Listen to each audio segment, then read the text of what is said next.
바삐 움직이시고 계시고, 예, 우리 조양 선생님, 예, 들어오셨습니다.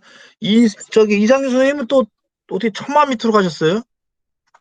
배좀 잘라갖고 좀 반은 좀 꽂아 아, 갖다 버리고 오라 그래. 나오셨어요? 예, 네. 알겠습니다. 예, 알았어. 처마 밑에 계셔서 또 제비집을 지으시는 줄 알고, 예. 요즘 철원도 제비가 많죠?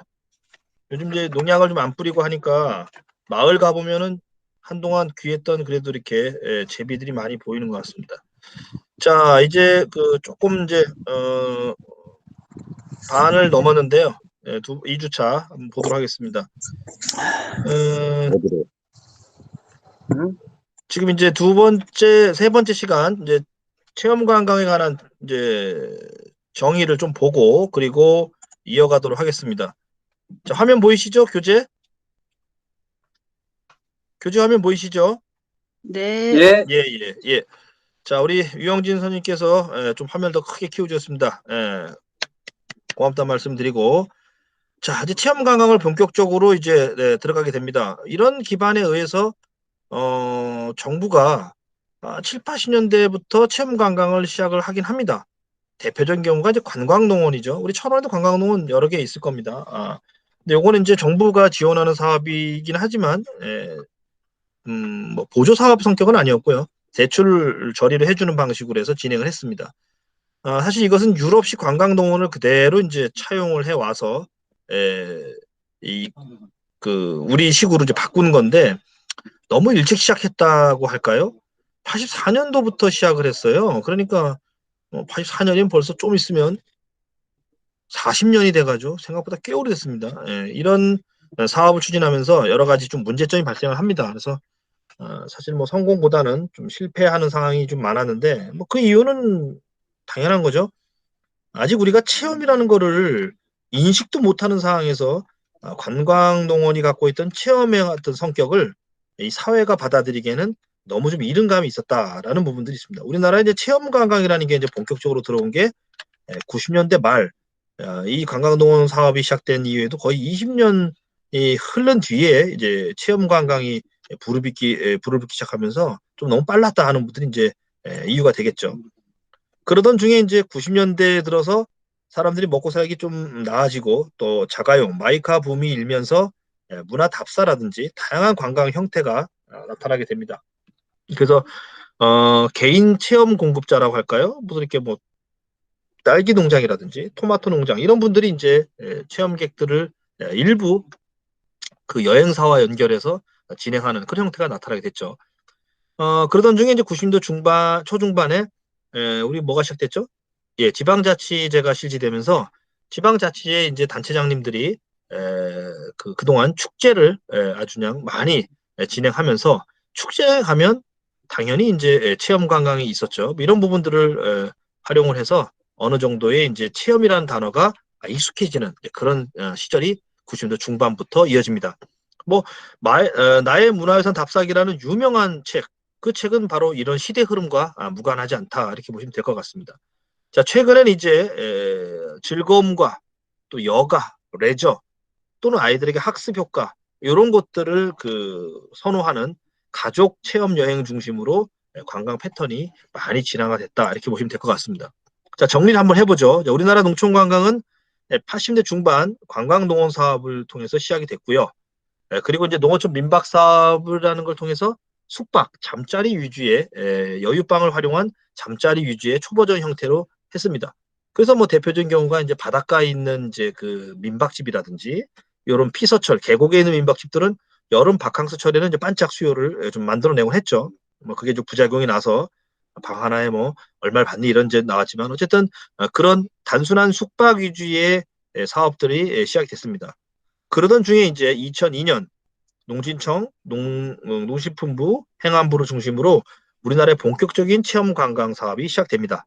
뭐 대표적인 경우가 농촌 전통 테마 마을, 철원의 오대미 마을이라든지, 그 다음에 뭐 들어보셨나요? 남해 다랭이 마을 또는 뭐 단양의 한드미 마을 이런 마을들이 이제 마을 단위로 사업으로 시작을 하게 됩니다.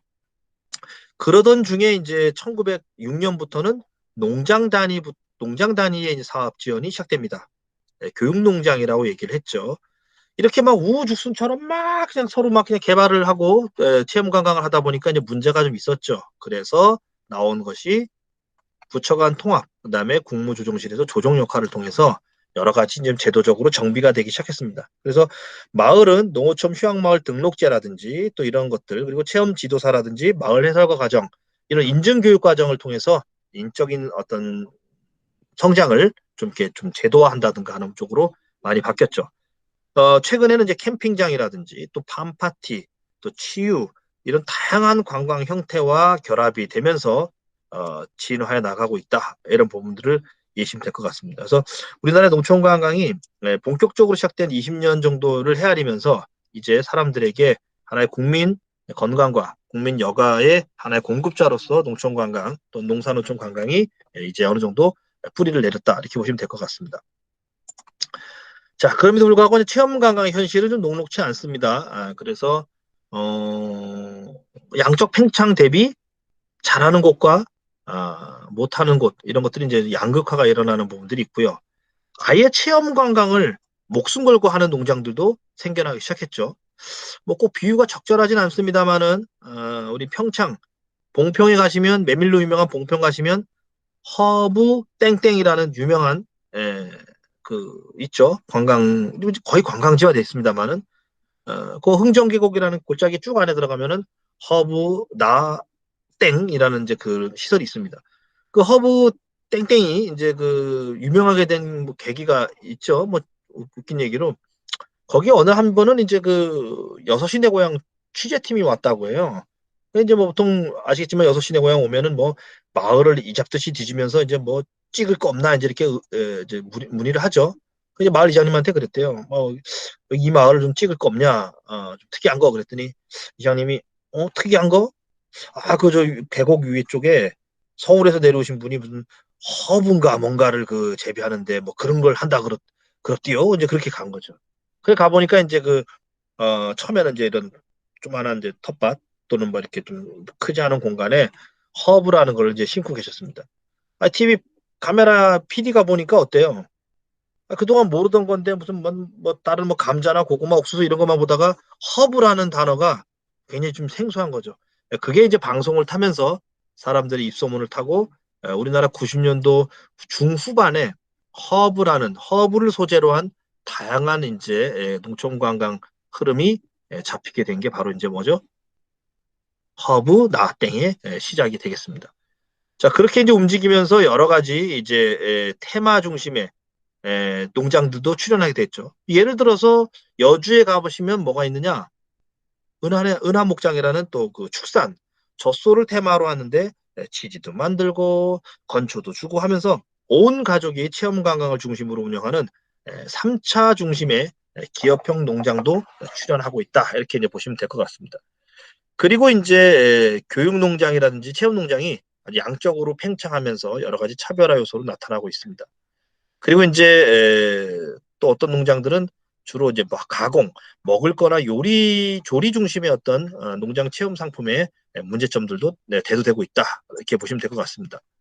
자, 그렇게 진행됐던 이제 농촌 관광 시장이 정리를 해보면 양적 팽창을 했지만 돈이 되지 않는다라는 좀 현실적인 문제, 수익성의 문제, 그다음에 너도 나도 자원이 똑같아. 여기도 블루베리, 저기도 블루베리, 이쪽도 블루베리, 저쪽도 블루베리. 네. 저는 블루베리 아닌데요. 아로니아입니다. 뭐 이렇게 나타나면서 자원 중복성이 좀 문제가 되겠습니다. 우리나라는 땅덩어리가 좁고 그리고 농경 문화의 그 어떤 흐름이 비슷하기 때문에 자원이 비슷할 가능성이 많습니다.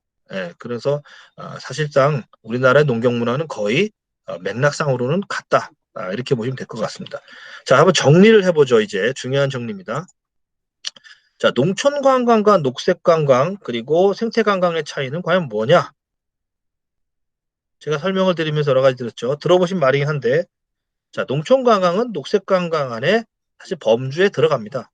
녹색 관광은 자연 속에서 일어나는 모든 관광 형태를 녹색 관광이라고 본다면, 농촌 관광도 녹색 관광의 하나의 일부분이 될 수 있다 보는 거죠. 그리고 뭐 굳이 말하면 산촌이나 어촌 관광도 녹색 관광에 포함될 수 있죠. 도시 관광의 반대적인 개념이 녹색 관광이라고 보시면 됩니다. 그리고 이제 녹색 관광에서 한 분야를 차지하는 것, 특별한 동식물이나 자연 경관, 그리고 뭐 식물, 이런 생태 자원을 중심으로 해서 프로그램을 만드는 것을 생태 관광이라고 좀 구분져서 말할 뿐이죠. 사실상 녹색 관광 안에도 생태 관광은 포함될 수 있습니다만은 조금은 영역을 좀 좁혔을 경우에는 생태 관광은 동식물을 중심으로 한 또는 자연 생태를 중심으로 한 자연 환경을 지지를 중심으로 한 이런 관광 형태를 생태 관광이라고 얘기를 합니다. 자, 이제 우리는 농촌 관광에서 농업 관광뿐만이 아니라 녹색 관광 전체적인 틀 안에서의 지속 가능한 관광 형태로 농촌 관광을 접근하고 있다. 이런 얘기를 정리 한번 해보시면 될 것 같습니다. 자, 또 하나 밑에 2번 보시죠. 자, 그러면 농사 체험과 농촌 체험의 관계는 뭐냐? 쉽게 말하면 농사 체험은요, 농촌 체험 안에 이렇게 들어가는 거예요. 농사 체험은 농촌 체험 안에 포함될 수 있다는 얘기입니다. 자, 그래서 농사 체험은 농업 활동과 관계되어 있는 좁은 의미의 체험을 말합니다. 좁다는 의미는 나쁘다는 뜻이 아니고요. 일정한 영역 안에 있는 거고요. 그거를 포함한 바깥을 싸고 있는 테두리가 농촌 공간에서 일어날 수 있는 체험이다 해서 농촌 체험이라고 보는 거죠. 자, 이제 그래서 우리는 농사 체험을 하실 거예요? 농촌 체험을 하실 거예요? 그렇죠. 당연히 농촌 체험을 하는 거죠. 농촌 체험 안에 농사도 들어가고 농촌 활동 체험도 들어가기 때문에 그렇습니다. 자, 3번은 아까 설명드렸죠. 체험 행사는 하나를 얘기하는 거고요. TV 프로그램, 체험 프로그램은 여러 개가 모여서 하나의 의미 있는 덩어리를 만드는 것을 체험 프로그램입니다. 각각 떨어져 있는 것이 아니라 하나의 주제화된 덩어리, 그것을 체험 프로그램이다라고 보는 거죠. 하드웨어는 체험 시설을 얘기하는 거고요. 소프트웨어는 프로그램, 휴먼웨어는 농장주, 농장 프로그램을 진행하는 농장주가 되겠습니다. 자, 세미 하드웨어 얘기는 다음 시간에 사진을 보면 설명드릴 테니까 궁금하더라도 잠깐만 남겨놓으시면 되겠습니다. 예. 자, 5번. 돈 안 된다, 어쩐다 하는 얘기 있죠. 축제. 우리 선생님들은 농장주의 성격이 강하기 때문에 뭐 축제라는 부분들을 조금 보시기는 어렵습니다만은 이 축제라는 것을 꼭 뭐 거창한 우리 뭐 철원의 유명한 그런 축제 이런 것처럼 생각하시는 건 아니고요. 농장 단위에서 간단한 시간을 가지고 움직일 수 있는 이벤트성, 특별한 이벤트성 행사도 축제라는 단어를 쓸 수가 있습니다. 꼭 어마어마하게 해야만 축제가 아니라는 얘기입니다. 예. 특별하게 만드는 걸 이벤트라 그러죠. 그래서 우리가 왜 뭐 연인들 사이에서 야 오늘 이벤트 있어? 너는 남자친구가 무슨 이벤트 해줬어? 이벤트는 뭐죠? 평상시 일어나는 일이 아니라 어쩌다가 탁 일어나는 일이 이벤트죠. 예. 프로포즈 이벤트죠. 나를 사랑해 주세요. 이벤트죠. 그래서 축제도 평상적인 관계가 아니라 어느 순간 한 번씩 퍼뜨리는 것을 이벤트라고 얘기합니다. 예, 저는 저 얼마 이제 집사람하고 이제 결혼한 지가 조금 됐는데요. 집사람이 저한테 그런 얘기 하더라고요. 뭐 다 좋은데 지금 뭐 애들 낳고 사니까 다 좋은데 하나 아쉬운 게 있다고 저한테 그러는 거예요. 그래서 뭐 아쉬울 게 뭐 있어? 지금 잘 살고 있는데 그래서 속으로 그랬는데 왜 자기한테 프로포즈를 안 했냐 그러더라고요. 제가 뭐 프로포즈는 뭐 특별한 사람이 하는 줄 알았나 봐요. 제가 정신이 없었어. 그냥 결혼하자는 얘기만 하고 프로포즈를 안 했대. 저는 그게 프로포즈인 줄 알았는데 그게 아니라 뭐 케이크에다가 뭐 반지를 넣는다든가 또는 뭐 있지 않습니까? 뭐 자동차 열쇠를 목걸이를 만들어준다든가 뭐 이런 게 있었던 지금도 제가 혼나고 있습니다. 이벤트가 없이 결혼을 한 나쁜 남자로 찍혀 있습니다. 그래서 축제는 특별한 사안을 갖고 펼치는 일시적인 행사를 축제라고 한다 보면은 크게 생각하지 않아도 간단한 행사도 축제의 범주에 볼 수 있습니다. 잘만 하면 축제도 돈이 된다. 이런 얘기는 나중에 한번 제가 사례를 들어서 설명을 드리겠습니다. 아까 말씀드렸죠. 체험거리가 중요한 게 아니고 체험 상품을 사는 거다. 사람들은 체험 상품을 사는 거다라고 다시 한번 얘기하면서 팔릴 만한 근거가 있거나 팔려도 되는 이런 것들을 제공하는 것이 바로 체험 공급자의 역할이다. 체험거리는 돈 주고 할 필요가 없이 하는 걸 체험거리라고 하고요. 상품 뭡니까? 굳이 시간과 돈을 들이고 해야 될 것들을 체험 상품이라고 말하게 됩니다. 자, 스토리텔링이라는 얘기는 이번 수업 과정에 기초 과정에서는 넣지 않았습니다. 조금 뭐 어렵다기보다는 좀 이렇게 더 추가되는 내용이라서 그건 나중에 추후에 한번 보도록 하고요. 만에 하나 스토리텔링인데 조금 뭐 좀 알고 싶다 그러시면은 예, 제 블로그에 올라가 있는 그 검색을 하시면 조금 있습니다. 그래서 그 자료를 가지고 좀 선행학습하시는 것도 부탁을 드리겠습니다. 자, 우리 이제 프로그램 쪽으로 본다 그러면 이렇게 나올 수 있죠. 농사체험, 농촌체험, 생태체험, 녹색관광, 그다음에 뒤에 사실 문화체험, 사실 다 이게 다 문화체험이죠. 예. 근데 문화라는 말 자체가 너무 뭐 광범위하기 때문에 이 그림이 도식적으로 꼭 중요하진 않다라고 하는 건데 개념상으로 이렇게 이해하십사라는 걸 말씀드립니다. 자, 요 페이지도 조금 중요합니다. 자, 우리가 최종적으로는 체험을 통해서 농촌 관광을 일으키겠다는 것은 여전히 똑같은 생각입니다. 그런데 학교에서 배울 때 뭐 교수님이나 이런 분들이 농촌 관광은 농어민들이 갖고 있는 농업자원, 영농이죠. 또는 현장에 있는 자연적인 체험들을 가지고 환경을 가지고 이렇게 한다. 이렇게 배웠습니다. 주로 영농, 수학 활동을 중심으로 한 관광 패턴, 활동 패턴을 농촌 관광이다라고 이제 배웠습니다. 틀린 말은 아니죠. 그런데 이렇게만 설명하기에는 조금 문제가 좀 있습니다. 많이 있죠. 제가 강원도에 어느 마을에 가서 교육을 한참 뭐 피땀 흘려 하고 있는데 할머니가 손을 딱 드시더니 그러면 농사 지은 걸 가지고 이걸 가지고 도시 사람들한테 팔아가지고 한다는 얘기 아니래요. 딱 그랬는데 아 맞습니다 할머니 정답입니다. 딱 그랬더니 우리 마을은 땅이 얼마 없어서 농사도 얼마 안 지요. 딱 그랬습니다. 온통 산이라서 농작물도 개뿔 없다는 거죠. 그런데 뭘 남는 걸 가지고 내 먹기도 바쁜데 그걸 팔아가지고 돈을 만드니 어쩌냐 하니까 할머니가 이해가 좀 안 된 거예요. 그래가지고 제가 이게 무슨 얘기지? 그랬는데 생각해보니까 그게 맞는 말씀이에요. 그런데 그 마을에 보니까 앞에 강이 흘러. 그럼 강에다가 사람들을 풀어놓고 뭐 물놀이를 한다든가 또는 뭐 보트를 탄다든가 하는 것들을 할 수 있겠죠. 그러면 그 마을은 뭐가 맞는 거예요? 관광 여가 체험이죠. 예. 철원에 한탄강이 탁 흐르는데 그 앞에 있는 마을인데 터는 별로 없는데 강이 기가 막혀. 그 사람들을 가지고서 데리고서 그거를 관광 쪽으로 풀어낸다면 그것이 뭐죠? 그것도 체험으로 이렇게 올라갈 수 있는 거죠. 강도 없고 산도 별 볼 일 없고 뭐 농사 짓는 것도 별로 없어. 그런데 할머니 할아버지들이 무슨 뭐 떡을 잘 만들어. 효소를 잘 담그셔. 이런 걸 가지고 가공을 소득화하는 방법으로 올라가는 것도 뭡니까? 체험 관광에 들어가는 거죠. 여기에 대표적인 형태가 화천의 토고미 마을이 되겠고요. 또 이런 마을도 아까 양양 해담 마을. 자연, 여가나 관광, 놀이 문화를 가지고 홍보를 하는 것들을 여기에 들어가죠. 그리고 이제 가공, 판매, 소득을 가지고 돈을 버는 그런 마을들 어딘가요? 마을들 중에 대표적인 거가 바로 양양의 송천 떡마을이 되겠습니다. 네.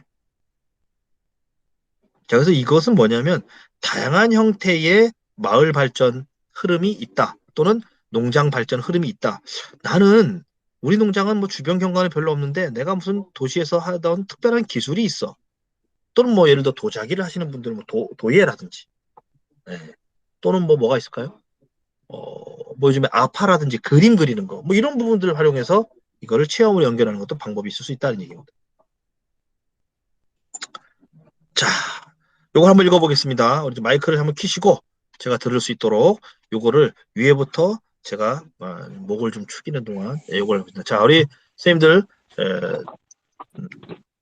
자, 여기부터 제가 하나, 둘 시작하면은 쭉 읽어 내려가시는 겁니다. 자, 제가 음성 다 기억하고 있습니다. 우리 문주 선생님이나 김설 선생님, 김도영 선생님 다 알고 있으니까 목소리를 들려준 상황에서 시작하면은 때가 왔다부터 위에서부터 아래로 내려가겠습니다. 자, 시작! 때가 왔다. 포기하지 마라. 무기일 것이다. 승리는 우리 것이다. 어서만 무기를 바라라. 반드시 승리한다. 적들은 사람이다. 각오는 반드시 살아야 한다. 도망치 않은 나를 따르지 마라. 도망갈 자는 나를 따르지 마라. 도망갈 자는 나를 따르지 마라. 예, 잘하셨습니다. 자, 그러면 한 번 더 거꾸로 위로 올라오겠습니다. 나를 따르지 마라부터 거꾸로 갑니다. 자, 시작. 나를 따르지 나를 따르지 마라. 나를 따르지 마라. 도망갈 자는 잠시만요, 반드시 잠시만요, 살아난다. 잠시만요, 아군은 선생님. 예. 요거 딱딱 맞춰주면 좋겠는데, 이게 저기, 각자 막 하시니까, 저기 어제 4월 초파일이 어제였는데, 우리 스님들 독경하시는 것처럼 다 이렇게 따로 오시는 것 같아요. 그러니까, 나를 따르지 마라부터, 자, 시작! 나를 따르지 마라. 도망갈 자는 반드시 악으로 피랍니다. 적들은 반드시 승리한다. 저 허석한 무기를 봐라. 우리의 것이다. 우리의 것들이다. 승리는 승리는 생각마라. 포기할 때가 왔다. 내가 왔다. 예. 자, 토시 하나 안 건드렸는데, 거꾸로 읽으니까 전혀 다른 뜻이 되죠. 예. 자, 그래서 사업을 잘 하시는 것도 중요하지만 정확히 잘 하시는 것도 중요하다. 그런 뜻에서 잠시 한번 읽어봤고요. 자, 이제 영상을 보여드리면 좋은데, 온라인 수업상 조금 좀 쉽지 않은 문제고, 나중에 우리 오프라인 수업 시간에는 요 부분들을 다시 한번 짚어드리도록 하겠습니다. 자, 이제 자원론 수업을 들어갑니다. 이제 다음 시간이 이제 자원인데요. 자, 이제 농촌 관광과 관광에 대한 기본적인 이해를 좀 하셨다면, 이제 첫 번째 단추, 뭘 갖고 할 것인가? 나는 무엇을 가지고 농촌 관광 시장에 뛰어들 것인가? 바로 거리, 자원이 되겠죠. 예, 그래서 자원에 관한 얘기 한번 살짝만 언급하고 다음 교재로 넘어가겠습니다. 자, 자원 경관이 환경이 좀 무조건 성공한다? 그렇지 않죠. 제가 아까 단감 얘기 드렸죠. 이것도 또 하나의 과정과 역할이라고 생각하시고 움직여야 된다. 자원을 찾으라고 얘기를 수업을 하면요. 지금 현재 갖고 계신 것만 많이 생각하십니다. 틀린 건 아니죠. 하지만 과거의 것도 자원이고요. 미래에 아직 오지 않은 미래의 것도 자원일 수 있다. 그러니까 좀 넓게 시공을 가지고 생각해 보시라는 뜻입니다. 자, 자원 중에서 가장 관심 많은 시설 자원이 가장 중요한 것이다. 그렇지 않다고 말씀을 여러 차례 드렸죠. 그래서 오늘 이제 여기에 관한 수업을 통해서 어느 정도 이제 그 농촌 관광과 관광학 그리고 이제 수업에 관한 거를 마쳤습니다. 자, 이어서 이제 두 번째 시간 자원 찾기 수업을 보겠습니다. 자, 농촌 관광은 결론은 무엇을 가지고 하느냐? 자원을 갖고 하는 거죠. 자원을. 그래서 그 자원을 가지고 할 수 있도록 이제 준비를 한번 해보도록 하겠습니다. 자, 두 번째 시간 자원론 수업이 되겠습니다. 자, 보이시죠? 보이시나요? 안 보입니다. 안 보이세요? 네. 자, 농촌관광 자원 찾기와 컨셉 잡기 보이세요? 네. 예, 보이시죠? 예, 안 보인다는 또 큰일 날 뻔했네. 예, 보입니다. 예. 자, 이제 뭐 대부분 이제부터 본격적인 수업으로 서서히 들어가고 있는데요. 체험을 개발하기에 앞서 가장 중요한 건 뭘 갖고 할 건가라는 부분들이 사실 첫 번째 고민거리가 합니다. 예, 우리가 뭐 사업을 하던 또 뭐 장사를 하던 다 그렇죠? 나 얼마 전에 이제 가게 계약해서 장사하려고 그럼 첫 번째 묻는 질문이 뭐예요? 매출이 목표가 얼마야? 그렇게 물어보는 사람 없죠? 뭔 장사야? 라고 물어보죠. 추어탕 집이야, 뭐 설렁탕 집이야, 또는 뭐 국밥집이야 이런 식으로 이제 그 얘기를 하죠. 예. 자, 요 화면 중에서 잘못된 거 하나 찾으시면은 시험 문제를 하나 또 알려드리도록 하겠습니다. 뭐가 잘못됐죠? 잘못된 게 없나요? 잘못된 게 있는데.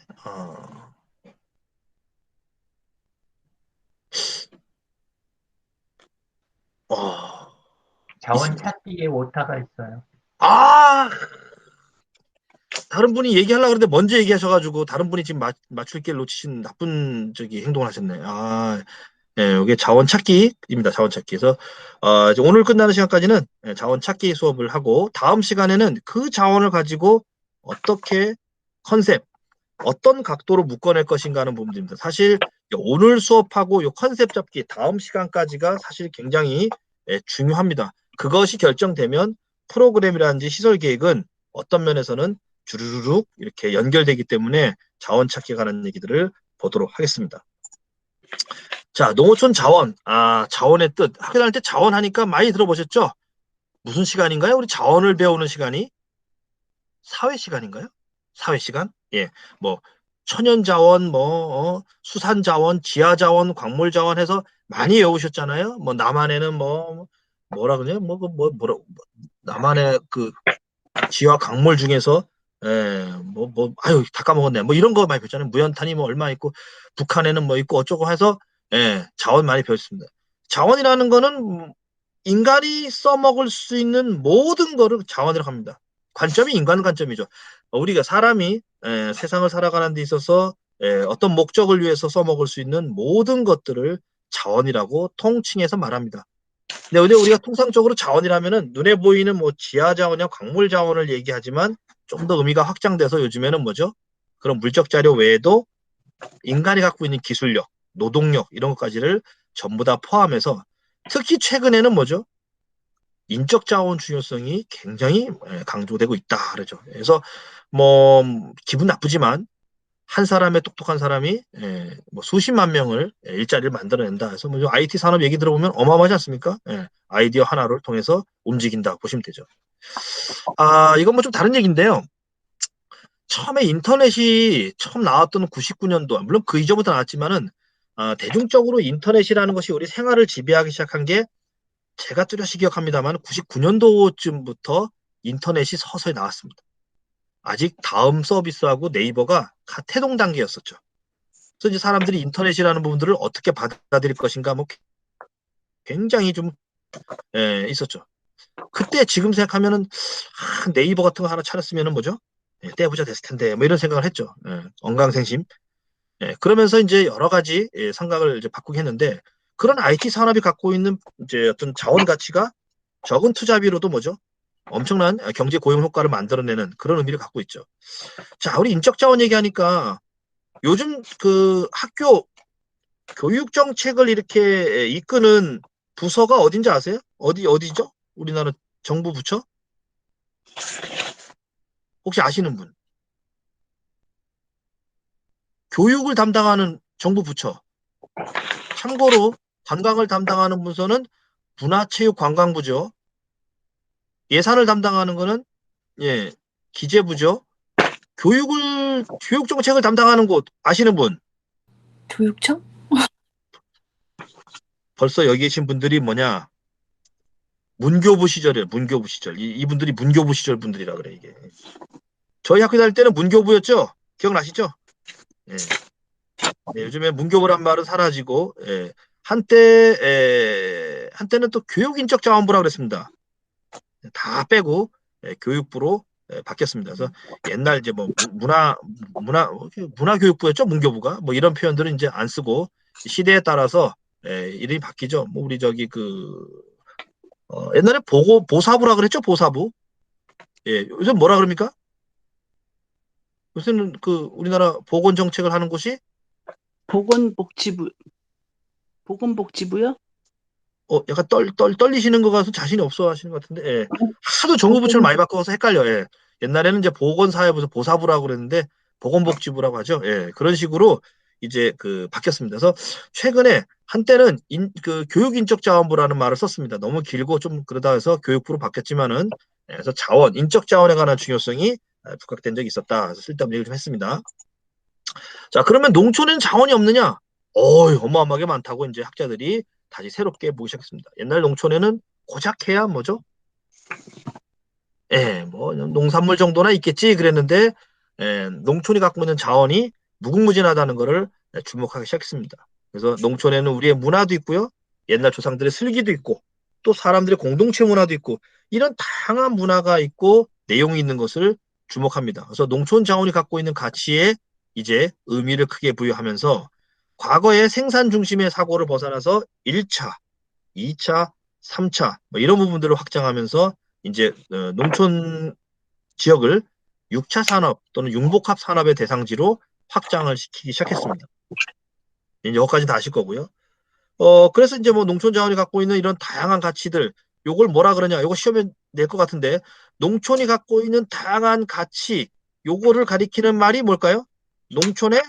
농촌 자원의 무슨 가치? 아, 예.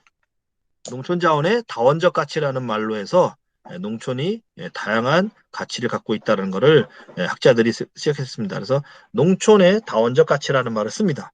자원이 여러 가지다 이거죠. 그래서 이제 뭐 저는 이런 계산할 때마다 좀 놀라운데 도대체 누가 뭘 갖고 계산하는지 모르겠는데 돈으로 계산한 농어촌의 자원 가치 중에서 여러 가지가 있죠. 농어촌 공익적 가치 뭐 우리 뭐 있지 않습니까?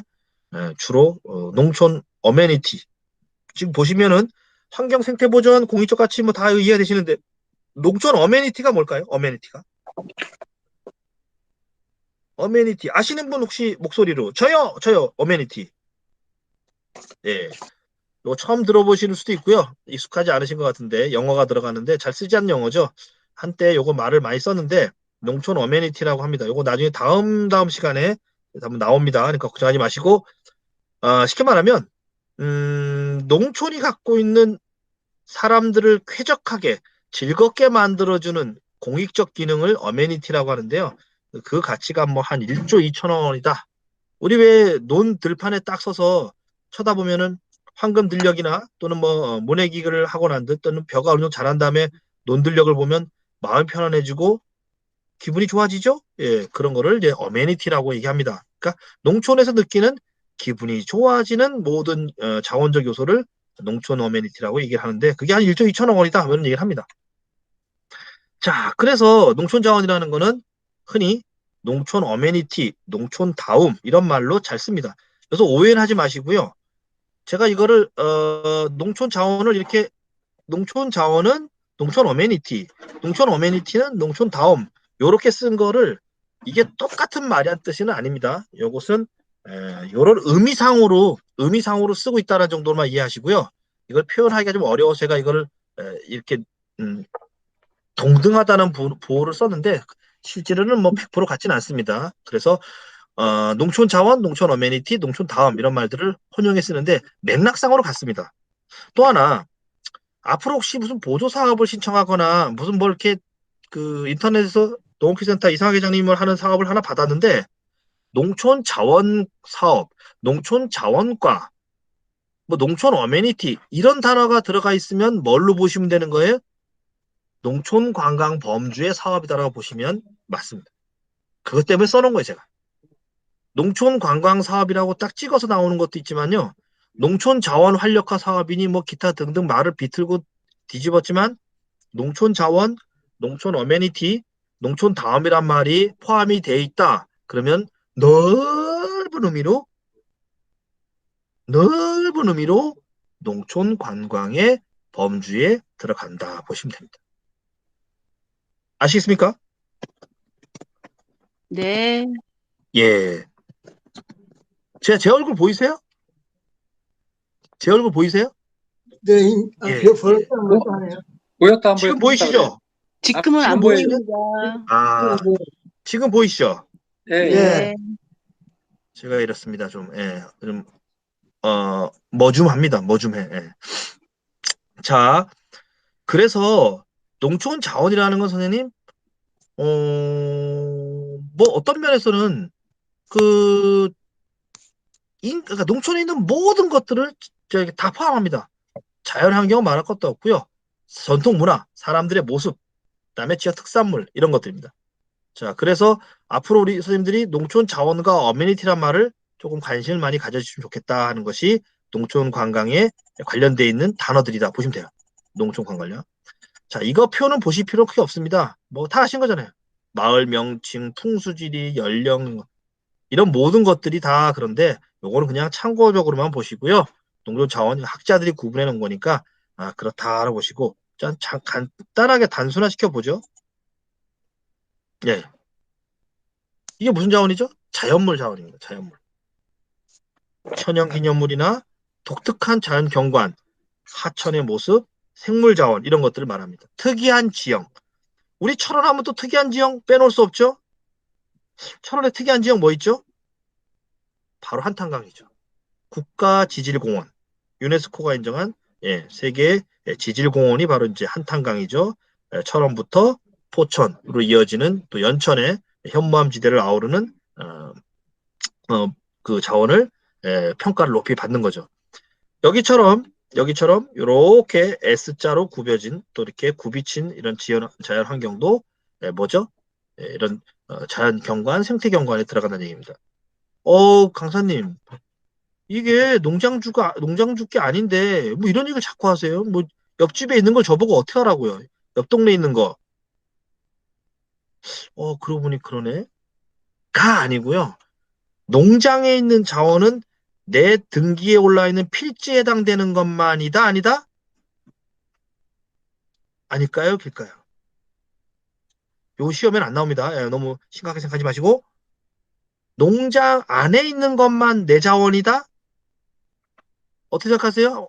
마이크 키신 분 한 번만. 아니다. 내 땅덩어리 안에, 내 등기부등본에 있는 내 필지 안에 있는 것만 내 자원이다? 아닐 수도 있다. 아닐 수도 있다. 아닐 수도 있다. 그렇습니다. 이렇게 대답할 때는 잘 대답하시고 실제 농장에서 활용하라 그러면 뭐죠? 밖엔 쳐다도 안 보시는 분들이 많습니다. 왜냐?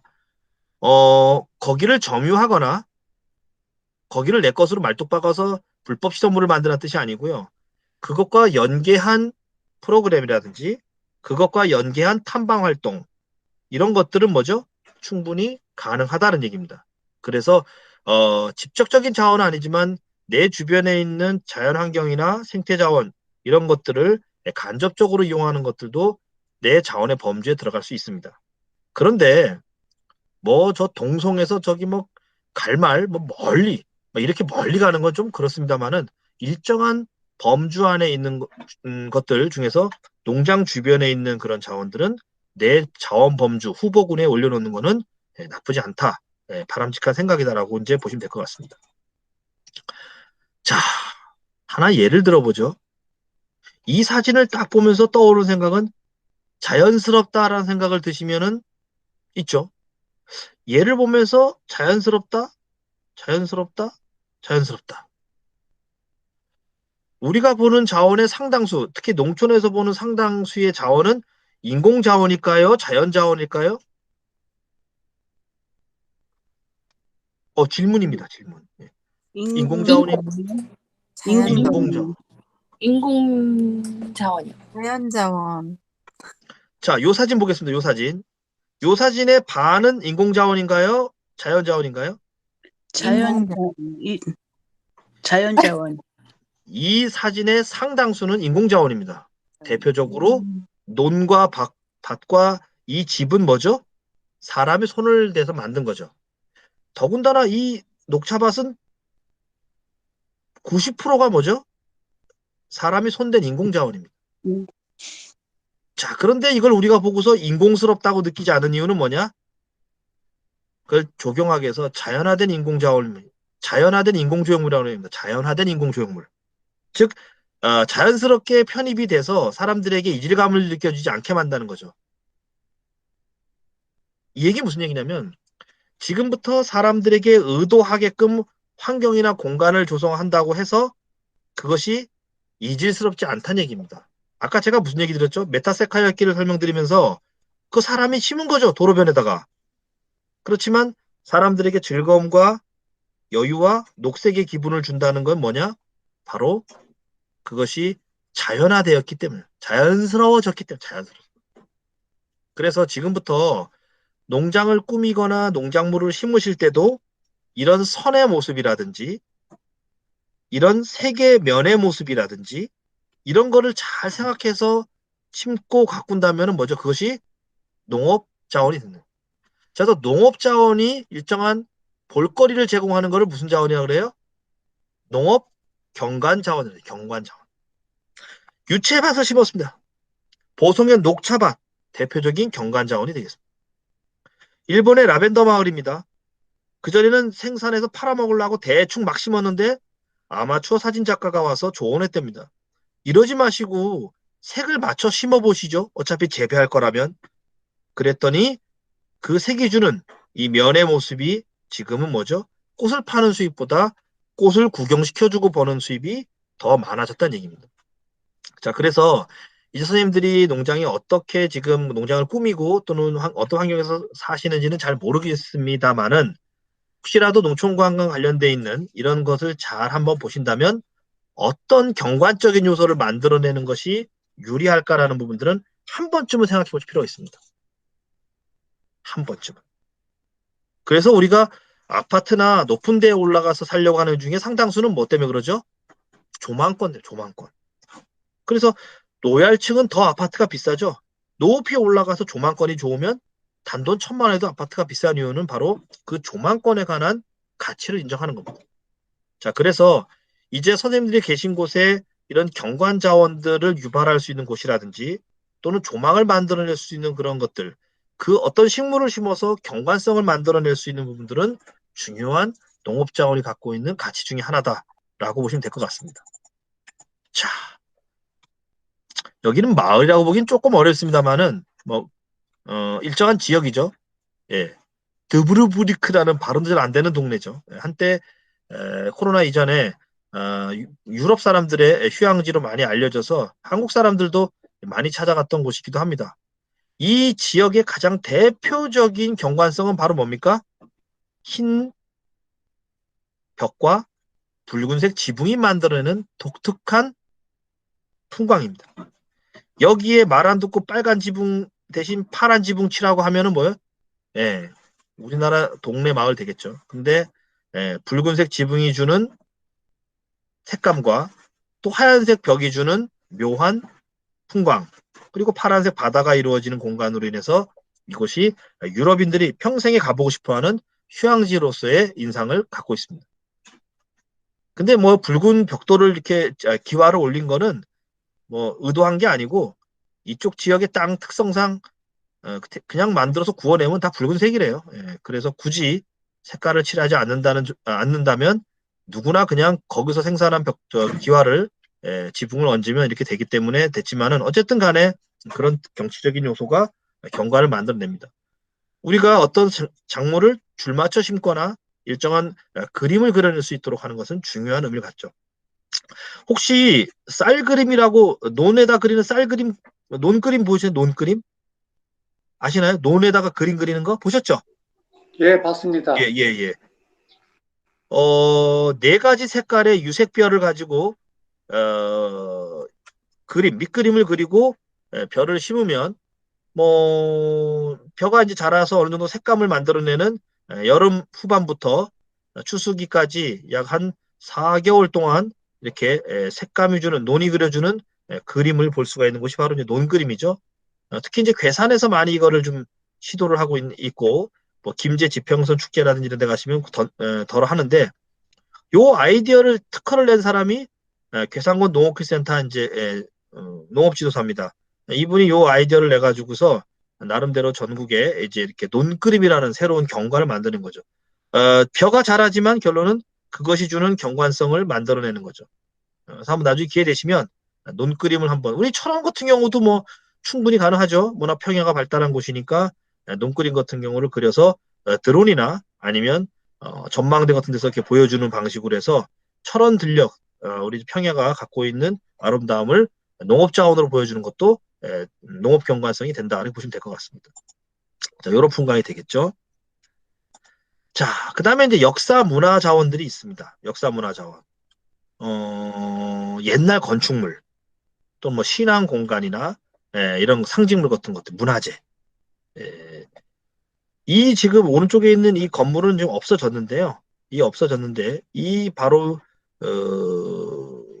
물건이 이 건물이 76년도 보이시나요? 76년도에 만든 거예요. 와, 76년도면은 제가 학교를 들어 갈랑말랑 할 때네요. 갈랑말랑 할 때. 76년도. 요때 이제 만들어진 건물이죠. 물론 창고로서의 기능은 많이 상실되고 이제 위험하고 그렇지만은 옛날 건물이 갖고 있는 그런 기능이라든지 의미는 갖고 있겠죠. 예. 군대도 아닌데 닦고 조이고 기름치자 이런 표어를 건물에 이렇게 써놓고서 지어냈던 거죠. 그 다음에 이제 주변에 있는 이런 문화재라든지 이런 것들, 옛날 건축물 이런 것들이 하나의 문화 자원으로 등장할 수 있는 거죠. 그래서 선생님들 주변에 뭐 이렇게 문화재라든지 이런 것들도 하나의 가용 범위에 들어가는 거죠. 제가 철원에서 왔다 갔다 할 때 도피한사를 좀 가봤는데, 뭐 전국에 절도 많고, 그다음에 뭐 사찰이 많습니다만은, 이 도피한사라는 절 이름도 참 독특하고, 그래서 그거 다니면서 가끔씩 이렇게 들려고 하는데 요즘엔 더 많이 좋아졌겠죠. 어쨌든 간에 그런 주변에 있는 그런 역사 문화 자원들도 충분히 나의 농장 범위 안에서 활용할 수 있다 이렇게 보시면 될 것 같습니다. 자, 그 다음에 이제 숙박, 우리 선생님들이 만들어 놓은 숙박, 그 다음에 체험 공간, 기타 농산물 판매장, 그리고 뭐 관광객들에게 편익을 주는 이런 시설들, 이런 것들도 다 하나의 자원 요소가 될 수 있다 이렇게 보시면 될 것 같습니다. 자,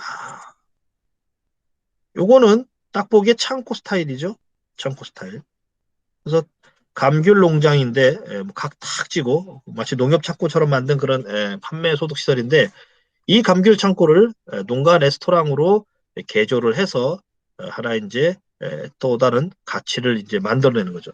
그 전에 평범했던 농가 창고를 이런 식으로 개보수해서 하나의 관광 자원 또는 관광 자원에 준하는 것으로 만들어내고 있습니다.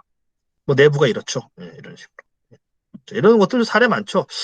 요즘 특히나 혹시 선생님 사시는 곳 주변에 정미소 있나요? 정미소? 정미소 있는 분, 정미소. 정미소. 예.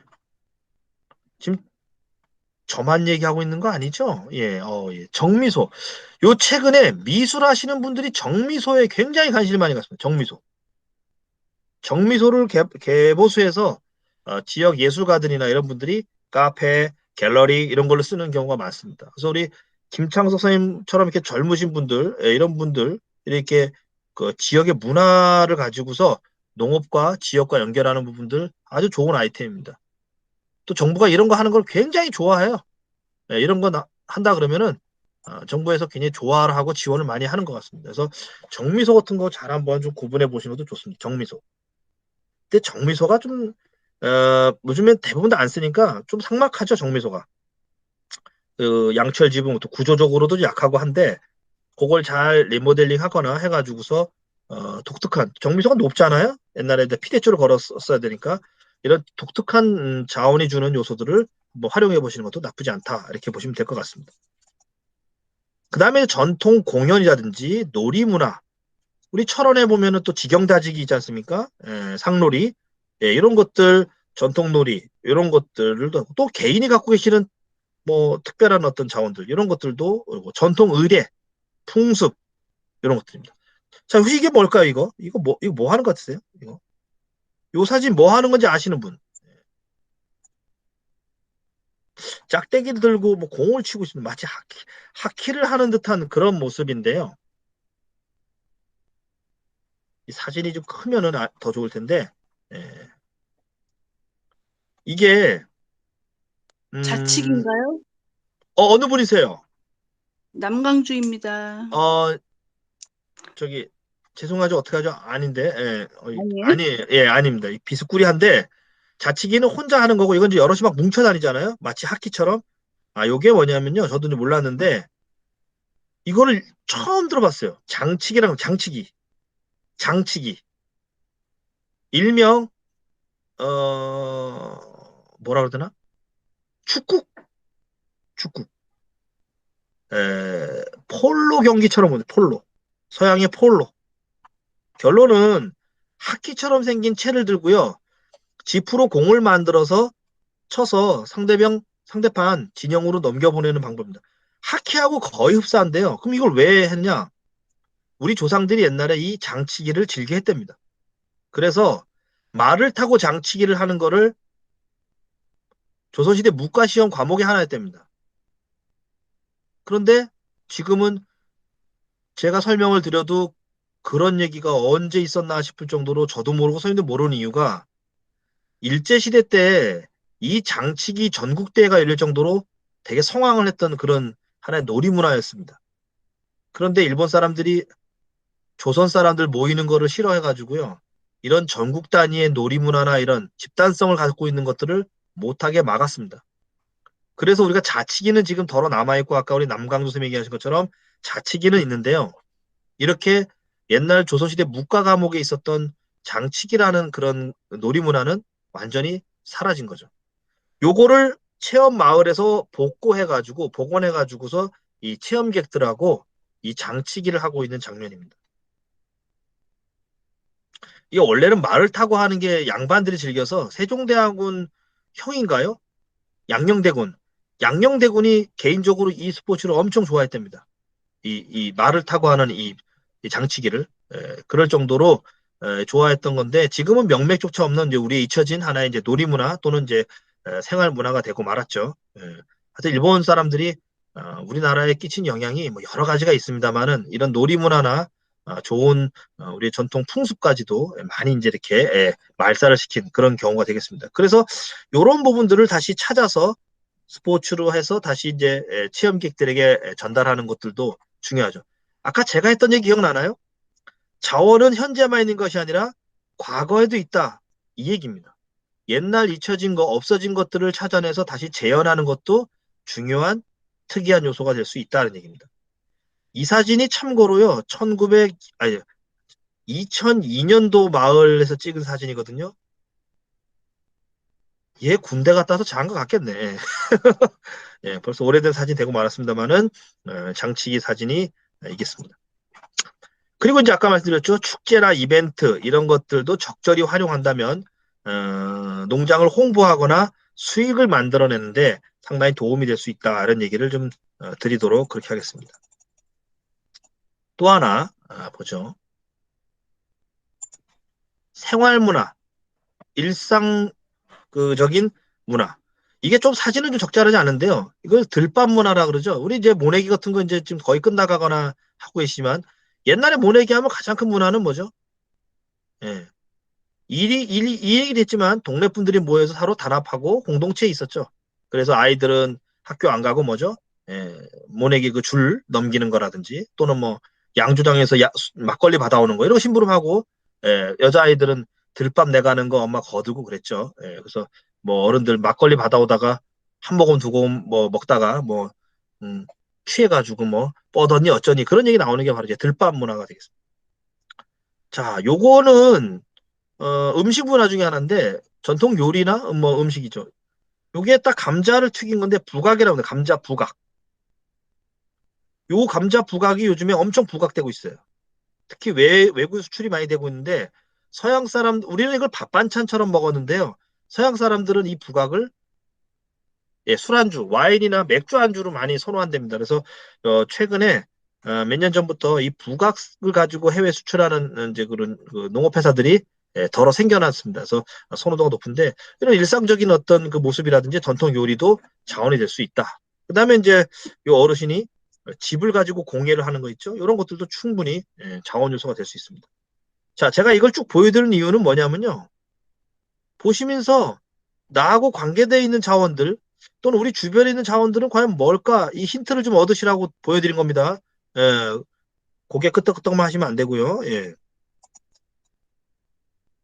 자, 없어진 자원도 자원이다라는 타이틀로 보여드리고 있습니다. 이게 뭘까요? 자, 우리 김창수 선생님 다시 한번 렌즈에 얼굴을 바짝 들이셨는데 뭘까요? 우리 마이크를 키시고 뭘로 생각하세요? 우리 김창수 선생님. 예. 뭔지 모르겠는데 이거 모르겠습니까? 징그러운데요, 징그러워요? 네, 통. 네. 예. 자, 우리 저 옆에 계신 분이 말씀하셨는데 보죠. 예. 제가 어느 마을을 갔더니 여기 뭐 특이한 게 뭐 있을까요? 그랬더니 이걸 딱 봤는데 고기 살덩어리. 좀 뭐 그렇게 썩 아름답진 않죠. 그래서 이게 뭐죠? 그랬더니 구두발로 이걸 막 살짝 문질러서 녹이시더라고요. 녹인 다음에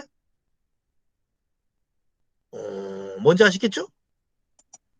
돼지 오줌풀. 우리 김 선생님 학교 다닐 때 책에서 보셨죠? 공이 없던 가난한 네. 시절에 우리 우선우 선생님이 어릴 적에 이거 치고 놀고 그러셨어요. 돼지오줌. 축구공 없으니까. 그래서 그 유명한 검정 고무신에 나오는 돼지 오줌뽕. 저는 근데 축구공 가지고 했습니다. 아직 있는 집, 예, 있는 집에 사셨구나. 예, 죄송합니다. 예. 아니요, 아직 어, 어려요. 아직 어리셔서, 예, 다른 분 불편하시게 하지 마시고, 예, 죄송합니다. 지금, 예. 어쨌든, 지금은 이제 쓸 일도 없고, 뭐, 할 일도 없죠. 뭐, 문방구 가면은 뭐, 축구공 3,000원이면 좋은 거 사는데요. 요즘에 뭐, 예, 중국산. 그래서, 이제는 뭐, 볼 수도 없고, 할 필요도 없는 건데, 체험 마을에서 이렇게 거무신 시절을 다시 추억을 해서, 오줌포 축구를 했습니다. 뭐 공이 없어 이걸 하는 게 아니라 뭐죠? 과거에 했던 것을 보면서 아이들이 옛날 어른들, 지금 뭐 할아버지들이 얼마만큼 나름대로 또, 그 재미난 또는 어려운 시절을 살았는가를 체득하는데 이 오줌포 축구는 굉장히 중요한 하나의 자원 요소가 되는 거죠. 제가 물어봤어요. 이걸 어디서 그럼 구해서 이걸 쓰세요? 그랬더니 이 위원장님이, 그 도축장에 1년 내내 주문을 해놓은대요. 예, 그래서, 냉동실에 넣어놨다가 쓸 때마다 해동을 시켜서 쓴다 이런 얘기를 하시더라고요. 그래서 과거에 우리가 어릴 적에 썼던 이 대주 오줌포를 축구를 통해서 이제 이렇게 전달하고자 한다 해서 이왕이면 어떻게 뭐죠? 다른 적이 없는 새로운 자원이다라고 생각을 하고 있습니다. 그래서 여기서 중요한 거는 없어진 자원도 다시 복구를 하면 차별화될 요소가 있다. 그래서 아까 역사나 인문지리에 관심을 갖는 이유는 뭐죠? 옛날 과거에 관한 정보들을 힌트를 얻어서 그것을 다시 자원화하는 부분들. 그런 것들이 이제 중요할 수 있다는 얘기입니다. 자, 자원을 활용하는 방법 한번 보죠. 자원을 뭘로 해야 될 것인가? 뭐 특별한 게 있으면 좋겠는데요. 저희 농장엔 특별한 게 없어서 너무 억울해요. 뭐 제가 농사 짓는 게 너무 평범해서요. 어쩌고 저쩌고 막 얘기하십니다.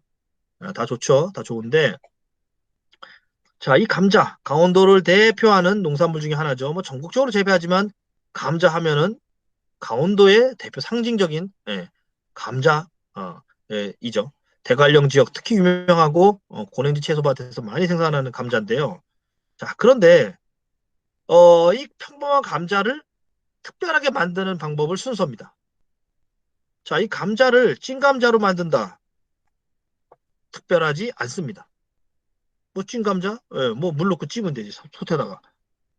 두 번째, 그걸 강판에 갈아가지고서 전을 부쳐내면 뭐가 됩니까? 감자전이 됩니다. 감자전.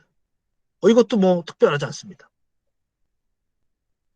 그런데 요거를 딱 한 다음에 조금 평범해. 한때 고속도로 휴게소에서 인기 메뉴 중에 하나였죠. 버터 감자였어. 버터 감자. 감자에다가 버터를 가미해서 구우니까 독특한 향과 풍미가 나오는 거죠. 요기까지도 이 봐줄만 합니다. 자, 요게 뭔가요? 국수처럼 보이지만 국수와 옹심이, 감자 옹심이. 자, 감자를 가지고 옹심이로 바꾸면 이제 시험객들이 조금 관심을 보입니다. 뭔 관심이요? 저건 뭐지? 좀 신기해. 물론 강원도 분들은 대충 다 아시고 뭐 연고가 있는 분들은 드셔보셨겠지만 다른 지역 분들은 되게 신기합니다. 더군다나 칼로리도 적고 뭐 건강식 다이어트다 그러면은 여자분들이 그냥 엄청 좋아하셔. 그러고 나서 이제 요 옹심이도 적당히 뭐 좀 옹심이 파는 전문점도 있고 해서 덜어 드실 게가 있는데 요거 뭔지 아십니까? 요거? 김창석 선생님 다시 기회를 드리겠습니다. 뭐 모르는 거 얼굴 바짝 들이댄다고 아시는 건 아니지만 한번 더 바짝 들여보십시오. 이게 뭘까요? 이 심각한 표정. 우리 남강주 선생님 아시면 좀 감자떡. 알려주세요. 감자떡? 예. 감자떡. 이 감자떡이라 그러면 조금 좀 정답은 아니고 감자 땡땡땡 5글자입니다. 감자 땡땡땡. 감자 볶음이라 그러나? 실례지만 우리 선생님은 우 선생님은 저기 뭐야 강원도 분이 아니세요? 맞더래요. 맞더래요. 예, 뭐 레요 감자 붕생이라고 들어보셨죠? 감자 예, 붕생입니다. 들어봤습니다. 예. 붕생이. 김창 선생님은 붕생이 들어보셨어요? 아니요, 오늘 처음 처음 들어봤습니다. 들어보세요? 예, 나중에 네. 주변에 우리 강원도 저기 원주민 계시면 한번 해달라고 하십시오. 맛보시면. 예, 네. 식당에서 파는 물건은 아니고요. 식당에서 옹심이는 파는데 붕생이는 잘 안 파는 걸 별로 못 봤습니다. 사실 이게 뭐 모르겠습니다. 저는 썩 맛있진 않더라고요. 예, 이게 뭐 그렇게 즐겨 먹는 건 아닌데 어쨌든 독특함이나 측면에서 본다면은 이 감자 붕생이는 지금 처음이신 것처럼 예, 이 감자 찐 감자보다는 좀 독특한 관심도를 끌어모을 수 있죠. 자원을 변형시켜서 새로움을 주고 있는 겁니다. 감자는 평범했지만 그런데 얘를 이긴 게 누구예요? 회오리 감자입니다. 회오리 감자. 회오리 감자 드셔보셨죠? 어디 축제장이나 어디 뭐 놀러 가셔서 예, 튀긴 감자죠. 감자 튀긴 거예요. 그런데 튀긴 감자는 평범한데 이게 뭐가 달라요? 감자가 예, 끊기지 않고 커팅 잘려 있는 자체가 특이한 거죠. 우선우 선생님 드셔보셨죠? 네, 먹어봤습니다. 예, 이게 3,000원인데요. 이 감자가 딱 한 알이 한 알. 네. 혹시 찐 감자를 3,000원에 팔면 한 알 주면은 될까 안 될까요? 안 됩니다. 왜요? 너무 비싸죠. 철원 군수님 혼납니다. 철원 군민들 너무 바가지 씌웁니다. 감자를 축제장에 가서 샀는데 3,000원에 하나를 주시는 게 말이 됩니까? 그런데 회오리 감자는 3,000원에 하나를 주는데 말이 됩니까? 라고 항의하는 분이 단 한 분도 안 계셔. 그 말은 무슨 뜻이냐? 이 감자는 평범했지만 모양과 방법이 색다르면서 사람들에게 가치를 올린 겁니다. 자, 우리는 이제 자원을 탓할 게 아니라 그 자원을 어떤 식으로 가공하냐에 따라서 사람들의 관심도와 가치가 달라진다. 그 얘기를 이제 설명을 드리고자 제가 이 사례를 아주 평범한 감자라는 사례를 갖고 왔습니다. 이 감자붕생이는 요건 저희 장모님이 해주신 걸 제가 사진을 찍은 건데요. 사실 좀 뭐 죄송한 얘기지만 다시 먹고 싶을 정도로 입이 싹싹 마시는 물건은 아니더라고요. 저는 옹심이는 좋아합니다. 근데 붕생이는 어쩌다 한번 별미 삼아 먹지만 자주 하시지도 않지만 특이함에도 불구하고 맛은 그렇게 썩 이렇게 뭐 좋다는 생각은 안 들었습니다만은 어쨌든 중요한 것은 이 감자라는 평범한 누구나 전국의 흔한 농산물 중에 대표 농산물을 기본적인 거 조금 가미한 거 과거에 있었던 토속 음식 더 별중난 토속 음식 완전히 모양을 바꿈으로써 새로운 시장을 만들어낸 음식. 그래서 이 아이디어를 낸 사람이 대관령 고냉지 감자 재배 그 영농법인의 법인 대표가 아니고요. 이 아이디어를 낸 사람은 전직 은행원이십니다. 전직 은행원이 이 아이디어를 내서 시제품을 만들기까지 7년이 걸렸습니다. 7년. 그래서 이 회오리 감자라는 농업회사 법인이 1년 매출이 얼마냐? 제가 공식적으로 확인한 게 2017년 벌써 4년 전이죠. 4년 전 영농법인 회오리 감자 영농법인의 연간 매출이 50억이 넘었습니다. 안 믿기죠? 저도 안 믿기는데 뭐 거짓말할 리는 없고 5억이 아니라 50억이 넘었습니다. 전국 해외 수출까지 하고요. 자, 그래서 결론은 감자가 새로운 게 아니라 감자를 어떤 방식으로 변형했냐가 이 아이디어의 핵심입니다. 자, 이제 우리는 자원을 탓할 게 아니라 그 자원을 보여주는 방법을 색다르게 하는 거에 집중을 할 필요가 있다. 이런 얘기를 드립니다. 그래서 제가 변화가 어렵다면 변형부터 해보자라는 거죠. 이걸 발명 쪽으로 가면 뭐라 그러죠? 이렇게 변형만 간단히 하는 거를 실용신안이라 그러죠. 네, 실용신안. 그것도 중요한 의미가 갖고 있다라고 보시면 될 것 같습니다. 자, 그래서 정리를 하면 우리 농장 자원 조사에 보이기 해서 뭐 환경 자원 뭐 쭉 나눠놨습니다. 이거 다 아시는 거예요. 제일 중요한 건 바로 뭡니까? 이런 게 중요한 게 아니고요. 써먹을 수 있느냐에 초점을 맞춘다.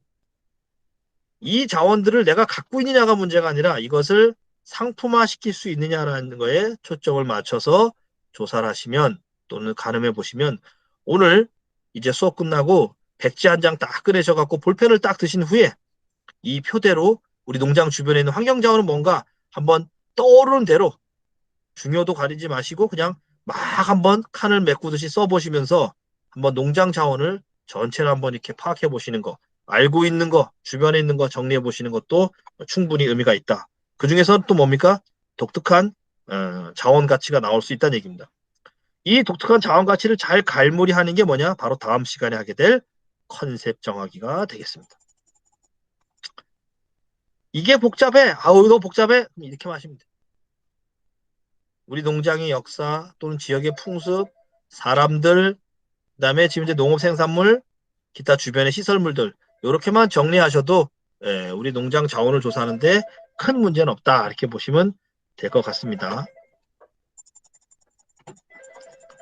자, 제가 아까 말씀드린 것 중에서 가장 중요한 자원은 뭐다? 뭐니 해도 인적 자원입니다. 인적 자원. 결론 사업은 누가 하느냐? 돈이 하는 게 아니라 사람이 하는 거다. 사람이.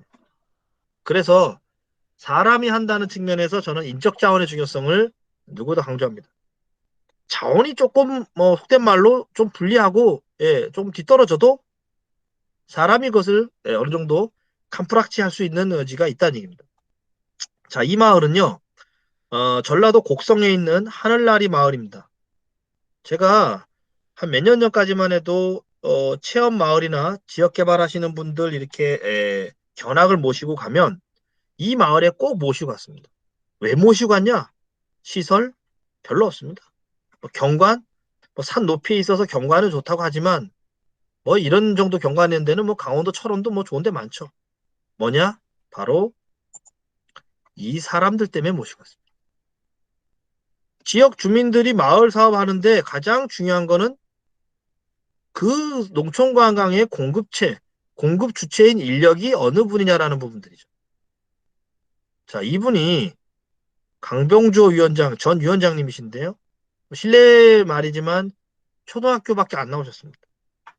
그런데 이 마을 사업을 통해서 자신이 갖고 있는 인생의 가치나 마을에 대한 봉사, 이런 부분들에 엄청난 가치를 느끼고 행복해 하십니다. 그리고 제가 이것은 뭐 공개적으로 정답이다 아니다라기는 그렇지만 제가 마을 사업을 하면 중에 한 10년 이상 하면서 갈등이 없는 마을을 본 적이 없습니다. 잘 되면 잘 돼서 싸우고 안 되면 안 돼서 싸웁니다. 그런데 마을 사업을 하면서 10년, 두 자리 숫자 이상 사업을 하면서 크게 마을에 갈등이 없는 거의 유일한 사례가 바로 이 마을입니다. 그래서 제가 모시고 갑니다. 왜? 마을 사업은 사람들이 하는 거다라는 걸 보여주기 위해서. 그래서 이 마을을 모시고 들어가면요. 처음에 이 꼬불꼬불한 길을 막 버스 타고 갑니다.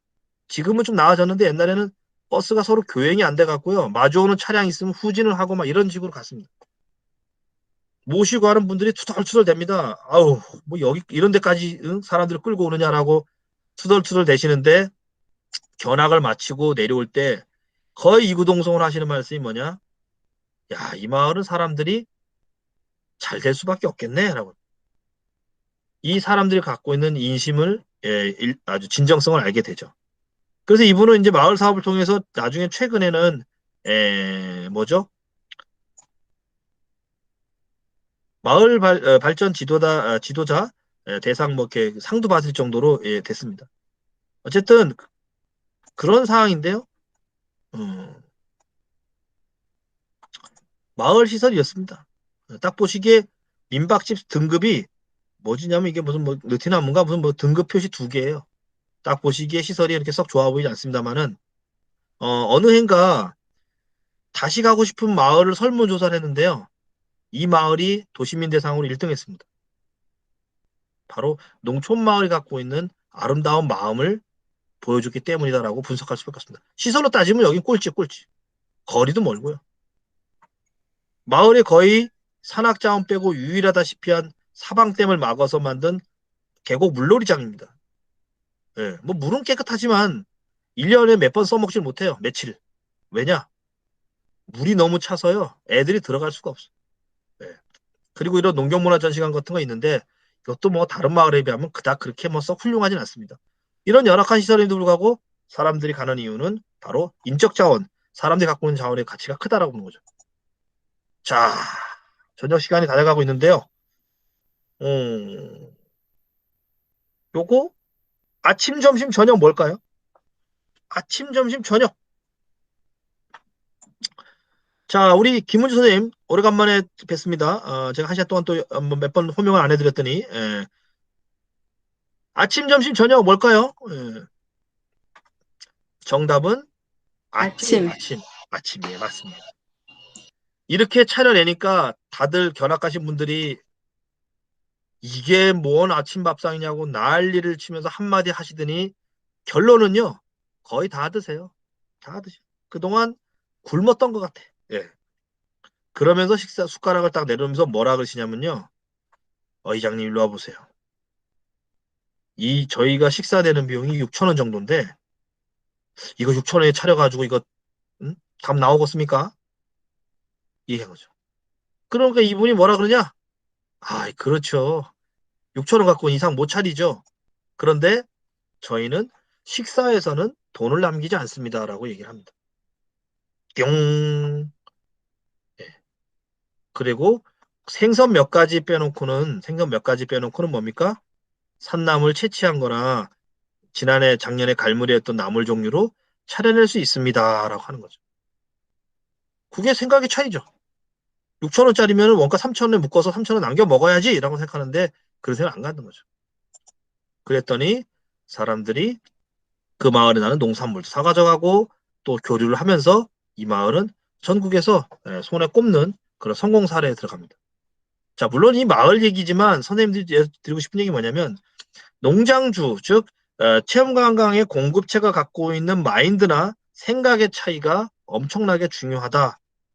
이거를 잘못 오해하시면 또 뭘 퍼주라 이런 뜻은 아니고요.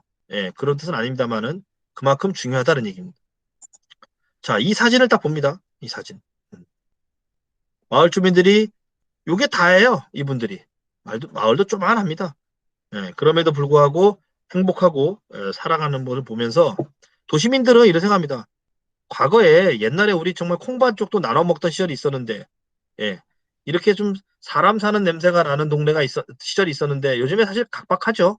예, 뭐 그건 뭐 농촌뿐만 아니라 도시 마찬가지지만 그런 측면에서 이제 이 마을은 좀 독특한 그런 아직도 공동체 문화가 살아 있습니다. 자, 그런데 재미난 얘기 하나 할까요? 어느 분이 이런 얘기 하더라고요. 우리나라에 공동체, 뭐 품앗이라든지 두레라든지 이런 것이 깨지게 된 이유가 원인이 경운기 때문에 그렇대요. 경운기.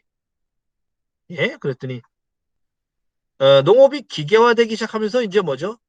전원리기 김 회장님 말도 안 들어. 왜냐? 옛날에는 말 안 들으면 모내기를 안 해주거나 제재를 가하면 찍소리 못하고 농업을 못했는데 요즘에는 뭐예요? 너 없으면 사람 사다 쓰면 되지 뭐. 나 왕따 시키면 기계 사다가 넣으면 돼.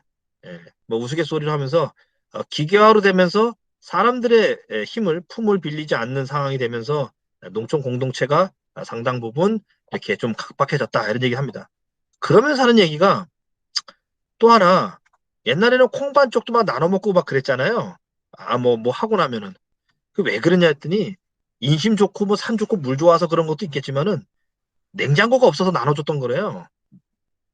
그래서 냉장고가 생긴 뒤로 나눠줄 이유가 없어서 그래서 냉장고가 없던 시절에는 어차피 음식 잘못하면은 이제 남으면 상하는 거 상하기 전에 주변 사람들하고 나눠 먹었던 그런 얘기도 있다. 그런데 뭐 흉보는 얘기는 아니지만은 한편으로는 우리가 문명이 발달하고 조금은 편리해지면서 한편으로 잃어가고 있는 것도 있지 않은가 측면입니다. 그래서 이런 농촌 마을에서 이 마을이 주고자 하는 그런 풍운한 인심, 이런 마음가짐, 이런 모습들이 도시민들에게 농촌 관광을 오는 이유 중에 상당수는 그런 부분도 있다는 얘기입니다. 그래서 여기 계신 분들한테 제가 뭘 퍼주시라 또는 뭐 무조건 다 베풀어라 이런 뜻이 아니고요. 내가 갖고 있는 사람들에게 호소력을 가질 수 있는 자원 가치는 무엇일까 하는 부분들을 조금 더 고민해 보시고 움직이시면은 그것이 중요한 경쟁력이 될 수 있다. 우리 김창선 선생님처럼 청년은 청년 농부대로, 우리 우 선생님처럼 또 연륜 있으신 분들은 연륜 있으신 분들대로, 또 여성분은 여성분대로 이런 식으로 해서 나만이 갖고 있는 인적 자원의 강점은 무엇일까라는 부분들을 잘 한번 지금부터 갈무리해 보시거나 강화를 해 놓으시면 그것이 정말 다른 사람하고 절대 바꿀 수 없는 경쟁 요소가 될 수 있다라고 보시면 될 것 같습니다. 저는 제가 이제 이쪽 관련된 일을 한 20년 가까이 하면서 농촌에 계신 분들을 뭐 정말 뭐 이런 얘기하면 뭐하지만 수천 명이 뭡니까? 엄청나게 많이 만나봤죠. 지도자급에 해당되는 분들, 마을 리더에 해당되는 분들도 수천 명 만나봤습니다만은 정말 다 보신 분들도 많이 봤고요. 저런 분들도 계시는구나 하는 분들 만나보면서 늘 많이 이제 감동을 좀 얻게 됩니다. 어쨌든 우리 인적 자원에 관한 부분들 지금 모든 자원을 갖고 얘기했지만 인적 자원이 갖고 있는 부분들이 굉장히 크다라는 얘기를 다시 한번 하고요. 농촌 관광은 도시민에게 감성적인 부분들을 일깨워주는 부분들이고요. 그 주체 속에 여러분들이 계신다는 생각을 합니다. 특히나 지금 여기 계신 분들이 마을 사업이 아니라 농장 단위 사업으로 갈 가능성이 크다면요. 특히나 농장주의 어떤 개인적인 성향이나 갖고 있는 그 부분들이 더 크게 발현되죠. 마을 사람들은 여럿이 움직이니까 내 개인이 부각되는 경우는 조금 그 중에 한 명일 뿐이지만 농장은 내가 곧 농장이라는 그런 인식을 하기 때문에 개개인적인 갖고 있는 역량이 표현이 더 중요하다는 얘기를 한번 보시면 될 것 같습니다. 자, 이제 마지막으로 요 얘기를 마무리하고 좀 끝내겠습니다. 쉬는 시간 못 드렸으니까. 자, 다음 시간이 이건데요. 컨셉 잡기입니다. 바쁘시겠지만 오늘 수업 시간은 사실 조금은 뭐랄까 뭐 오늘 못 들으셔도 그냥 중간에 이렇게 교재만 보셔도 크게 문제는 없을 수 있습니다. 또 복습을 해드릴 거니까. 그런데 이 부분들 다음 주 수업 이 부분을 안 들으시면 상당히 좀 문제가 생깁니다. 체험 개발할 때도 그렇고. 그래서 겁드리는 건 아니고요. 다음 주 수업은 꼭 이 부분들을 좀 들어주십사 하는 얘기를 드리는데 그 전에 이 페이지 보겠습니다. 자, 다음 수업에 대한 예고편입니다. 자, 체험 관광을 사람의 비유로 한번 하겠습니다. 사람.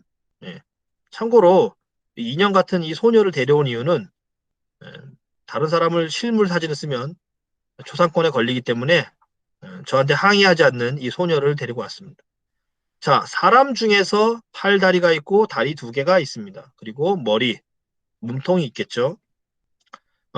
체험 관광을 사람에 비유한다면 가장 중요한 사람 인체 중에 가장 중요한 게 머리죠.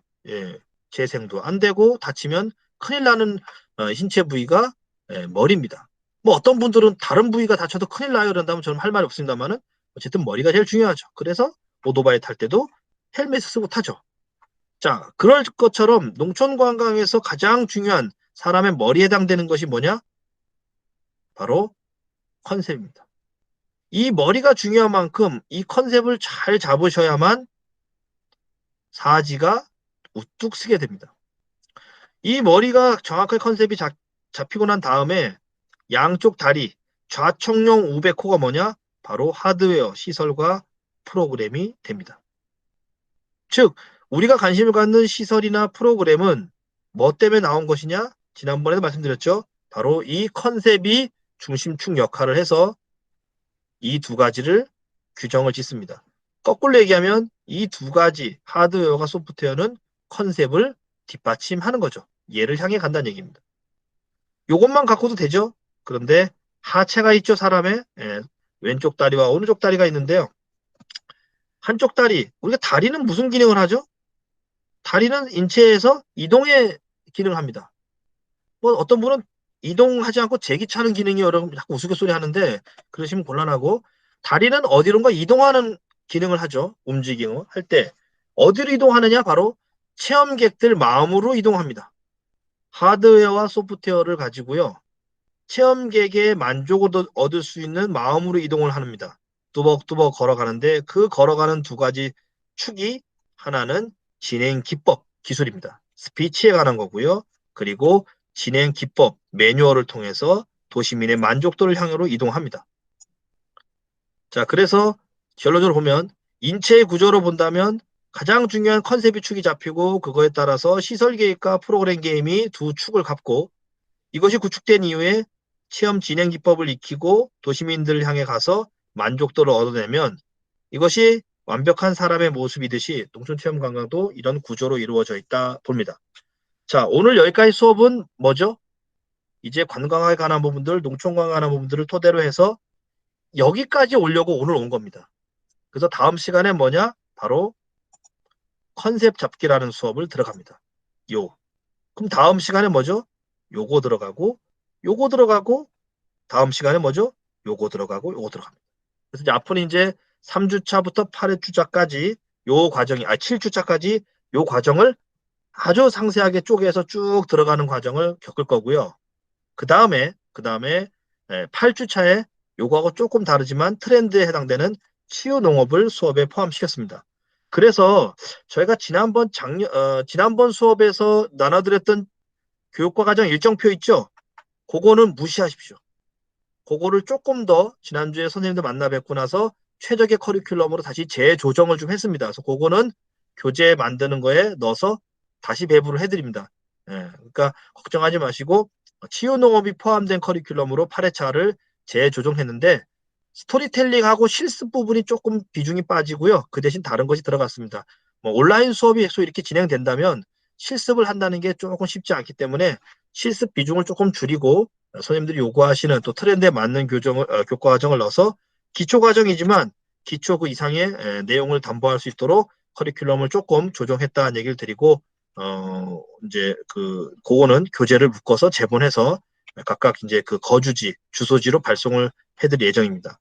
혹시 다시 한번 말씀드리지만 온라인 수업이 만약에 계속 지속되고 이런 방식으로 한다면 특히 이제 이동이라든지요, 운전 중에 교육을 들으시는 거를 꼭 피해 주시고, 그리고 설령 이번 너무 바빠서 못 들으시고 뭐 70%만 들어도 된다고 하니까 불가피한 경우에 30%는 조금 뭐 이렇게 볼일을 보시는 거는 뭐 어쩔 수 없습니다. 대신 아까 제가 말씀드렸죠. 제가 오늘 수업하는 거의 상당수의 부분을 제 블로그 동영상 강의에 다 들어 있습니다. 좀 무미건조하고 제가 선생님 성함을 일일이 부르지 않는 그런 딱딱함이 있을지 모르지만은 오늘 내용이 거의 준화한 내용이 동영상 강의로 있으니까 그 부분을 못 들으셨다면 찾아 들으셔서 메꾸시면 충분히 복구가 가능하니까 운전하신다든가 그다음에 또 다른 작업을 하시면서 강의를 들으시는 거는 열정은 좋지만 좀 위험할 수 있으니까 그거는 다시 한번 선생님들께서 조금 협조를 부탁드리고요. 어쨌든 수업을 들으시면서 모르시는 내용들이라든지 좀 이해가 안 되는 내용들은 개인적으로 저희 연구원이나 저한테 얘기를 해주시고 그 다음에 수업이 좀 넉넉합니다. 그러니까 오늘 수업이 끝났는데 다음 시간에 제가 다시 복습을 리뷰를 해줄 때 이 부분을 다시 한번 좀 설명을 해주십시오라고 얘기해 주시면 앞부분 겹쳐서 그전 시간에 못 들으신 분들에게 도움이 될 수 있도록 조금씩 겹쳐가면서 리뷰를 해드릴 때 그때 다시 한번 설명하는 방식으로 해서 어쨌든 이번 과정은 기초 과정입니다. 기초 과정이라고 해서 아주 낮은 단계가 아니라 천천히 하나씩 알려드리면서 간다는 의미의 기초 과정입니다. 후루룩 가는 게 기초 과정이 아니라 그래서 모르시는 내용이 있다면 서로 소통하면서 온라인 교육이 갖는 단점을 오히려 장점으로 승화하는 방법으로 이끌어가도록 하겠습니다. 혹시 제가 이제 오늘 이제까지 기본 이제 준비 작업에 흔히 말하는 서론에 해당되는 교육 과정을 좀 마쳤습니다. 혹시 교과 과정 속에서 좀 이렇게 반영하고 싶거나 부탁하고 싶은 내용이 있다면은 좀 편하게 얘기해 주시면 나머지 교육 과정에서 좀 반영하도록 그렇게 하겠습니다. 뭐 자유롭게 시간 한 2, 3분 남았는데요. 의견 정도 주시고 그다음에 또 내용 한번 주시는 대로 반영하도록 하겠습니다.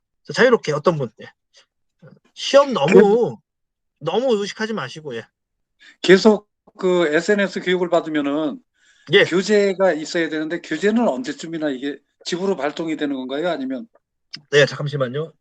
우리 원장님. 그래? 지금 오늘 네. 최종 이제 그 센터하고 그 교육 과정을 다시 재조정했습니다. 아까 말씀드린 대로. 그래서 지금 바로 취합이 되면은 다음 지금 그 수업 차수에는 교재를 받아가지고서 보실 수 있도록 일정을 맞추겠습니다. 예. 그러니까 그건 너무 걱정하지 마시고 3주차부터는 교재를 펼쳐놓고 하시는 것 쪽으로 해서 하도록 하겠습니다. 교재는 다 취합이 됐거든요. 이제 제본하고 발송하는 과정에서 뭐 조금 걸리는 시간 여유가 있으니까 그래도 그 안에는 될 것 같습니다. 네. 감사합니다. 예, 혹시 뭐 제가 수업하는 중간에 조금 뭐 건의사항, 애로사항 있으시는 거 있나요? 우리 남강주 선생님 어떠세요? 뭐 건의사항 없어요? 예, 아직까지는 없습니까?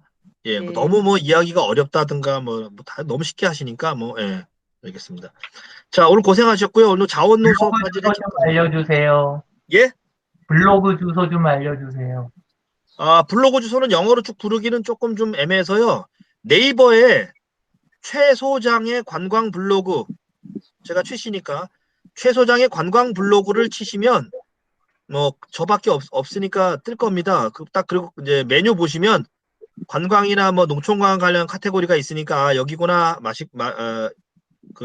알 수 있거든요. 그래서 최소의 관광 블로그 교재에도 제가 교재엔 주소를 넣어드리겠습니다. 그러니까 보조 교재로 조금 더 공부를 열심히 하실 분들은 보조 교재로 그거를 조금은 미천하지만 일천하지만 활용하시는 것도 나쁘지 않겠다 생각을 해봅니다. 자, 나머지 내용들은 우리 길센터 분청의 이상하 팀장님하고 조율을 해서 어쨌든 이번 교육 과정이 선생님들에게 소수 정해지만 최적화된 교육, 그 다음에 트렌드를 반영하는 교육으로 해서 투입하신 시간만큼 보람 있도록 애를 써보도록 하겠습니다. 자, 고생하셨고요. 다른 얘기들은 우리 원지한 연구원 핸드폰으로 해서 그때그때 특별한 사항들 의견 주시면 하여튼 최대한 반영해서 좋은 교육이 되도록 하겠습니다. 자, 우리 이상학 팀장님이 역시 또 그 장롱 앞에 또 나타나셨습니다. 예. 이 카메라로 뵈니까 좀 그 소녀 같으세요. 네? 카메라가 좋은 거예요? 카메라가?